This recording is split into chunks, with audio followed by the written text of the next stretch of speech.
ایران اور امریکہ کو جنگ بندی کے لیے جامع منصوبہ، اسلام آباد اکارڈ موصول۔ برطانوی خبر رساں ادارے کے مطابق فریم ورک 2 مراحل پر مشتمل ہے۔ رائٹرز کے مطابق پہلے مرحلے میں فوری جنگ بندی جبکہ بعد میں جامع معاہدہ شامل ہے۔ فوری جنگ بندی کے بعد 15 سے 20 دنوں میں حتمی طور پر طے پائے گا۔ آبنائے ہرمز کے لیے قواعد بھی شامل، حتمی مذاکرات اسلام آباد میں ہوں گے۔ منصوبے میں آبنائے ہرمز کو دوبارہ کھولنے کی تجویز بھی شامل۔ پاکستان اس عمل میں واحد رابطہ چینل کے طور پر کردار ادا کر رہا ہے۔ عسکری قیادت نے رات بھر امریکی صدر نائب صدر جے ڈی وینس اور ایرانی وزیر خارجہ عباس عراقچی سے مسلسل رابطے کیے۔ معاہدے میں ایران پر پابندیوں میں نرمی اور منجمد اثاثوں کی بحالی شامل ہو سکتی ہے۔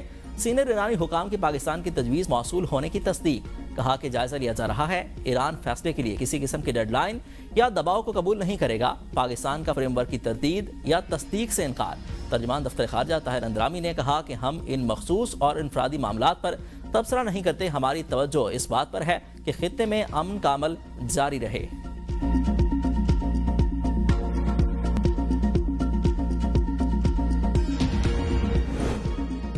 5 نکاتی منصوبہ چین پاکستان کے مشترکہ موقف کی نمائندگی کرتا ہے۔ پاکستان میں چین کے سفیر کا چینی اخبار میں مضمون، لکھا کہ 5 نکاتی پلان کو وسیع توجہ اور حمایت حاصل ہوئی۔ پاکستان نے مکالمہ اور ثالثی کو فعال کے طور پر آگے بڑھایا۔ صورتحال مزید بگڑنے روکنے کی مختصرانہ کوششیں کی۔ جنگ بندی کشیدگی کے خاتمے کے خطے کے عوام کی حقیقی خواہش ہے۔ چین اور پاکستان جنگ روکنے کے لیے کام جاری رکھیں گے۔ ایران کے خلیجی ممالک میں امریکی اہداف پر حملے جاری۔ متحدہ عرب امارات میں فجیرہ کے علاقے میں ایک ایرانی ڈرون حملے میں ٹیلی کام کی عمارت کو نشانہ بنایا گیا۔ ابوظہبی کے مصفہ صنعتی علاقے میں فضائی دفاعی نظام کی کارروائی کے بعد گرنے والے ملبے سے ایک عمارت متاثر ہوئی۔ گھانا کا ایک شہری زخمی ہو گیا۔ سعودی وزارت دفاع کے مطابق 2 ڈرونز کو فضا میں تباہ کر دیا گیا۔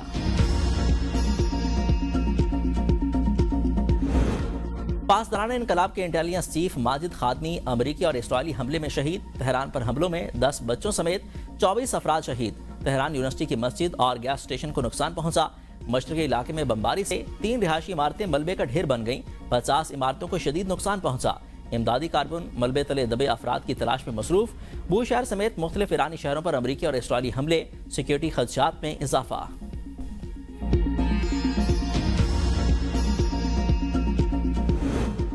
نائب وزیر اعظم اسحاق ڈار سے پرتگال کے وزیر مملکت کا ٹیلی فونک رابطہ، علاقائی صورتحال پر تبادلہ خیال۔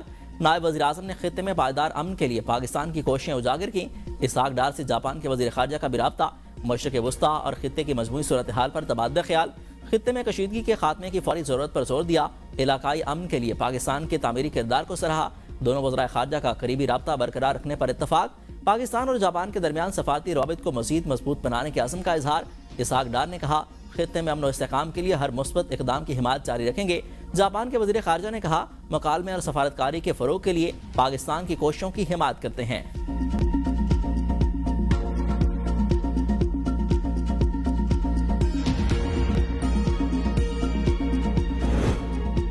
اب نائے ہرمز کھلوانے میں ناکامی پر ٹرمپ آگ بگولا۔ مسلسل دھمکیوں کے بعد گالیوں پر اتر آئے، کہا کہ ایران آج معاہدہ کر لے ورنہ کل تباہی کا دن ہوگا، بجلی گھروں اور پلوں کو اڑا دیں گے۔ ایران کو وارننگ دیتے ہوئے کہا کہ آبنائے ہرمز کھول دو ورنہ تم جہنم جیسی صورتحال میں زندگی گزارو گے۔ ٹرمپ نے اپنی پوسٹ میں حتمی معاہدے کے لیے ایسٹر ٹائم 8 بجے لکھا۔ ABC نیوز سے گفتگو میں کہا کہ امریکہ کی زمینی فوج کا جانا ضروری نہیں، لیکن یہ خارج از امکان بھی نہیں ہے۔ آج معاہدہ ہو بھی سکتا ہے اور نہیں بھی ہو سکتا۔ مشرق وسطیٰ تنازع ہفتوں میں نہیں دنوں میں ختم ہونا چاہیے۔ معاہدہ نہ ہوا تو بہت کم چھوڑ کر پورے ایران کو تباہ کیا جا سکتا ہے۔ ٹرمپ پاکستانی وقت کے مطابق آج رات 10 بجے صدر ٹرمپ کی غیر سفارتی گفتگو پر ایران کا سخت رد عمل، ابنائے باب المندب بھی بند کرنے کی دھمکی دے دی۔ سپریم لیڈر کے سینئر مشیر علی اکبر براتی کہتے ہیں کہ امریکہ نے دوبارہ کوئی غلطی کی تو عالمی توانائی اور تجارت کا بہاؤ ایک ہی بار سے مفلوج ہو سکتا ہے۔ ایرانی نائب صدر محمد رضا عارف کہتے ہیں کہ اپنے عوام کی فلاح و بہبود قربان کر کے دوسروں کو دھمکانے والا ٹرمپ پتھر کے زمانے میں پھنسا ہوا ہے۔ ایرانی سپریم لیڈر مصطفیٰ خامنائی کے نمائندے سعید جلیلی کہتے ہیں جنگ تبھی ختم ہوگی جب ہم چاہیں گے اور اپنے مقاصد حاصل کر لیں گے۔ ترجمان دفتر خارجہ اسماعیل بقائی کا ٹرمپ کی دھمکیوں پر رد عمل، کہا کہ ایرانی قوم اپنی خود مختاری اور حق خود ارادیت کے تحفظ کے لیے پرعزم ہے۔ ایرانی محب وطن ہیں اور اپنے دشمنوں کا مقابلہ کرنے کو تیار ہیں۔ ٹرمپ کی توانائی اور اہم تنصیبات کو نشانہ بنانے کی دھمکی ناقابل قبول اور مجرمانہ ذہنیت کی عکاس ہے۔ ایسے حملے پوری آبادی کو خطرے میں ڈالنے کے برابر ہوں گے۔ اقدامات انسانیت کے خلاف جرائم کے زمرے میں آتے ہیں۔ عالمی برادری ٹرمپ کے بیانات کا نوٹس لے۔